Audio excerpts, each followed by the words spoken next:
मालती बहुत लालची औरत थी और उसे बस पैसे कमाने के आसान तरीके की तलाश रहती थी।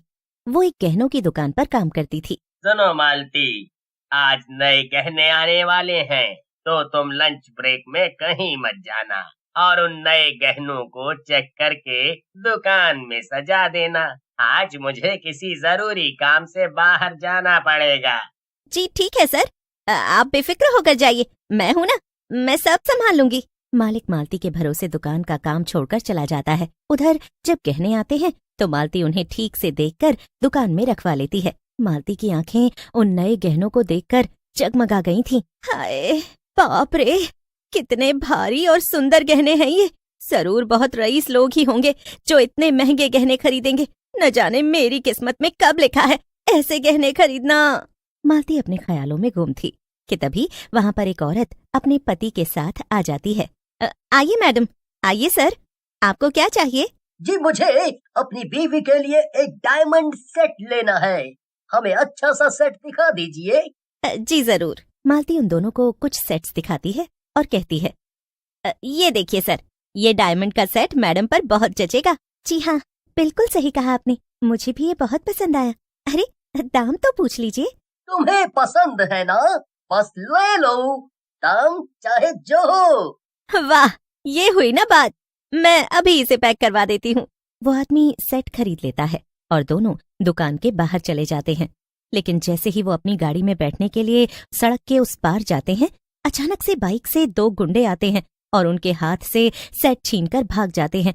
वो औरत जोर जोर से रोने लगती है। मेरा हार, मेरा हार, हाय हाय, अभी तो खरीदा था, मेरा हार। अरे कोई पुलिस को बुलाओ, कोई पुलिस को बुलाओ, कोई उन चोरों को पकड़ो। ये नजारा देखकर वहाँ बहुत भीड़ इकट्ठा हो जाती है और मालती भी दुकान के बाहर आ जाती है। अरे बाप रे, अभी तो इन लोगों ने हार खरीदा था और अभी ही उसे चोर ले गए।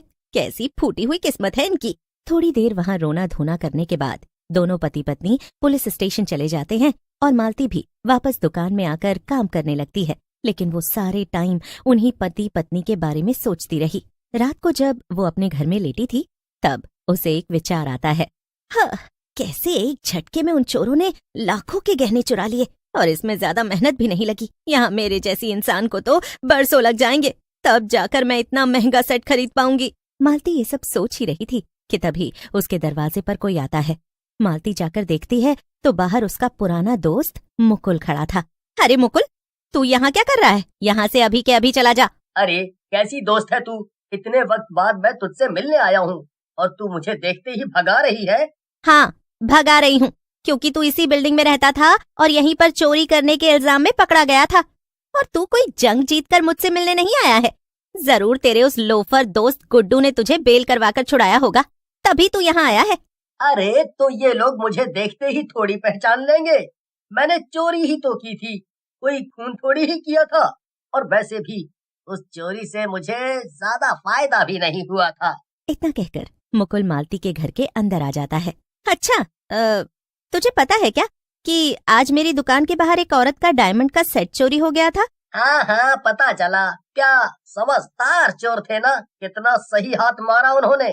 तो तू भी कुछ ऐसा ही करना, ये छोटी मोटी चोरी क्यों करता है? अरे पागल है क्या, रोज रोज कहाँ ऐसे डायमंड सेट लेकर के लोग सड़क पर घूमते हैं। वो तो उन चोरों की किस्मत अच्छी थी तो उन्हें मिल गया। अच्छा, तो ये बात है। मतलब अगर तुझे कोई रास्ते पर चलते हुए मिल जाए जिसके पास डायमंड सेट हो तो तू भी चुरा लेगा? ये भी कोई पूछने की बात है भला? क्या बात है मालती, क्या सोच रही है? अब अगर मैं तुझे ऐसे लोग लाकर दूं जिनके पास महंगे महंगे गहने होंगे तो तू उन्हें लूट तो पाएगा ना? क्या? हाँ बिल्कुल, इस काम में मैं माहिर हूँ मालती, इसमें मैं कभी नहीं चूक सकता हूँ। तो बस ठीक है, अब तू चोरी की तैयारी कर और अपने उस गुड्डू को भी तैयार कर। अरे मगर तू ऐसे लोग लाएगी कहाँ से? मैं नहीं लाऊंगी, मगर मेरी दुकान लाएगी। अब मेरा मतलब है कि जिस दुकान में मैं काम करती हूँ वहाँ पर तो आए दिन ऐसे अमीर लोग आते ही रहते हैं जो बिना ज्यादा सोचे समझे बस महंगे गहने खरीद लेते हैं। जैसे ही ऐसा ग्राहक आएगा मैं तुझे खबर कर दूंगी, बस तू दुकान के बाहर आ जाना और उसके बाद उस ग्राहक के बाहर जाते ही उसे लूट वाह वाह वाह मालती वाह, तूने तो आज मेरा दिल ही जीत लिया। क्या बात है, क्या प्लान है। ऐसा खतरनाक प्लान बनाया है तूने कि अब तो हम सोने के गहनों, नहीं नहीं, खजाने के मालिक होंगे। मालती और मुकुल ने ये तय कर लिया था कि अगले दिन से ही वो चोरियां शुरू कर देंगे। अगले दिन इत्तेफाक से दुकान पर एक और ग्राहक आता है जिसने सोने की चूड़ियां खरीदी। जैसे ही वो आदमी दुकान के बाहर गया, वैसे ही मुकुल और गुड्डू ने बाइक से आकर उसके गहने लूट लिए। पहले ही दिन इतना फायदा होने की वजह से मालती बहुत खुश थी। रात में वो गुड्डू और मुकुल को अपने घर बुलाती है और तीनों बैठकर अपनी पहली चोरी की पार्टी करते हैं। अब तो हमारे बुरे दिन चले गए दोस्तों। अब हम तीनों चैन से जिंदगी जिएंगे और मजे करेंगे। फिर क्या था, मालती, गुड्डू और मुकुल मिलकर खूब चोरियां करते हैं। आए दिन मालती की दुकान में गहने खरीदने अमीर अमीर लोग आते थे और जैसे ही वो गहने खरीद कर निकलते थे, मालती गुड्डू और मुकुल को फोन से मैसेज कर देती थी। मालती का मैसेज मिलने से गुड्डू और मुकुल चोरी करने आ जाते थे। जब ये बहुत ज्यादा होने लगता है तब दुकान के मालिक को शक हो जाता है और एक दिन वो मालती से कहता है, ये तो बड़ी ही अजीब बात है मालती। सिर्फ उन्हीं लोगों के गहने चोरी होते हैं जो हमारी दुकान से गहने लेकर निकलते हैं। इस तरह से तो पूरे बाजार में ये बात फैल जाएगी कि हमारे यहाँ खरीदारी करने वाले लोगों के गहने चोरी हो जाते हैं। मालती अपने मालिक की बात सुनकर थोड़ा सकपकाते हुए कहती है, हाँ हाँ मालिक, है तो ये काफी अजीब बात, लेकिन अब हम कर भी क्या सकते हैं। मालती किसी तरह इस बात को रफा दफा कर देती है, लेकिन शाम को घर पहुंचते ही वो गुड्डू और मुकुल को बुलाकर उनसे कहती है, देखो दोस्तों, अब हमें थोड़ा सावधानी से काम करना पड़ेगा क्योंकि मेरे मालिक को मुझ पर शक हो रहा है। वो कह रहे थे कि जो भी लोग हमारे यहाँ से गहने खरीद कर बाहर निकलते हैं सिर्फ उन्हीं के गहने चोरी होते हैं। तुम दोनों अब एक काम करना, जब वो लोग गहने लेकर दुकान से बाहर निकले तब तुम उनका पीछा करना और थोड़ी दूर जाने के बाद ही उनके गहने चोरी करना। फिर क्या था, मुकुल और गुड्डू अब अलग तरीके से गहने चोरी करने लगते हैं और वो लोग 2-2 दिन रुककर चोरी करते थे ताकि मालिक को ज्यादा शक न हो। देखते ही देखते कुछ ही महीनों में मालती के घर में बहुत सारे सोने के गहने इकट्ठे हो जाते हैं। एक दिन मुकुल, गुड्डू और मालती के घर पर बैठकर पार्टी कर रहे थे। अभी कुछ दिन पहले की ही तो बात है जब मैं एक सोने की बाली तक नहीं खरीद सकती थी और अब देखो मेरे पास तो पूरा सोने का खजाना है।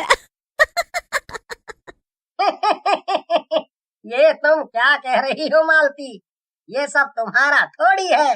अभी तो इसके 3 बराबर के हिस्से होंगे और उसमें से फिर तुम्हें तुम्हारा हिस्सा मिलेगा। लेकिन गुड्डू की बात सुनकर मालती को थोड़ा गुस्सा आ जाता है। वो गुस्से में उससे कहती है, क्या, लेकिन भला बराबरी के 3 हिस्से क्यों होंगे? ये पूरा प्लान तो मेरा था। सोने की दुकान में काम मैं कर रही थी और मुझे तो तुम दोनों से ज्यादा हिस्सा मिलना चाहिए ना। मालती की ऐसी बात सुनकर मुकुल और गुड्डू दोनों को ही गुस्सा आ जाता है। मालती को और ज्यादा गुस्सा आ जाता है और फिर गहनों को लेकर तीनों में बहस होने लगती है। हे मुकुल, तू एक भिखारी के जैसे घूमता था, जगह जगह चिंदी चोरियां करके तो तेरा गुजारा हो रहा था।